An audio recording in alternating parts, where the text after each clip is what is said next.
ব্যক্তিগতভাবে কেউ যদি মামলা করে, ধরেন আপনার সন্তান মারা গেছে, ধরেন পুলিশের গুলিতে, আপনার সন্তান যদি পুলিশের গুলিতে মারা যায় আন্দোলন করতে গিয়ে, অনেকের সন্তান তো মারা গেছে, 1000 জন মানুষ মারা গেছে, তার মধ্যে অর্ধেকই তো আপনার অর্ধেকেরই তো আপনার পিতা আছে, ওই বয়সী ইয়েরা মারা গেছে, শিশু মারা গেছে। এখন আপনারা যদি ওই সময় ফুটেজ দেখেন, আপনার পিতার সন্তান যদি মারা যায়, আপনি কি শুধু কে মেরেছে ওই এলাকার পুলিশকে দিবেন মামলা? আপনার তো তখন মনে হবে যে আপনি তো দেখেছেন আমাদের সাবেক প্রধানমন্ত্রী কি বলেছেন, ওবায়দুল কাদের সাহেব কি বলেছেন, স্বরাষ্ট্রমন্ত্রী কি বলেছেন, দীপুমণি উনি কি বলেছেন, নওফেল কি বলেছেন, আরাফাত কি বলেছেন, আপনার মনে পড়বে না?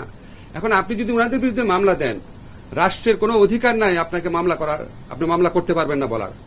আমার একটাই করণীয় আছে, আমাদের পুলিশের কাছে মামলা হলে পুলিশ তদন্ত করবে, তদন্ত করে সুস্পষ্ট তথ্য না পেলে পুলিশ ডিসচার্জ করে দিবে।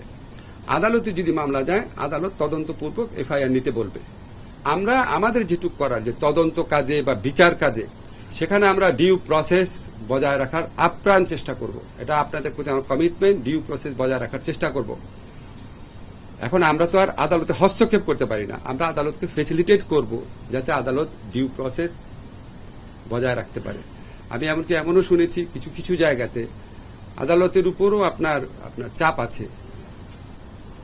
এখন আপনি স্থানীয় পর্যায়ে একজন খুব কুখ্যাত সন্ত্রাসী, যার অত্যাচারে 15 বছর মানুষ অতিষ্ঠ ছিল, তারা চায় যে এক্ষুনি তার বিরুদ্ধে মামলা নেওয়া হোক। আদালত তার সাধ্যমতো চেষ্টা করে এই সমস্ত চাপ এড়ানোর জন্য। আমরা কেউই আপনার মনে করেন না যে আমরা চেষ্টা করছি না, আমরা চেষ্টা করছি, আরো চেষ্টা করব। এগুলি সমর্থনীয় না, জেনারেলি এগুলি সমর্থনীয় না।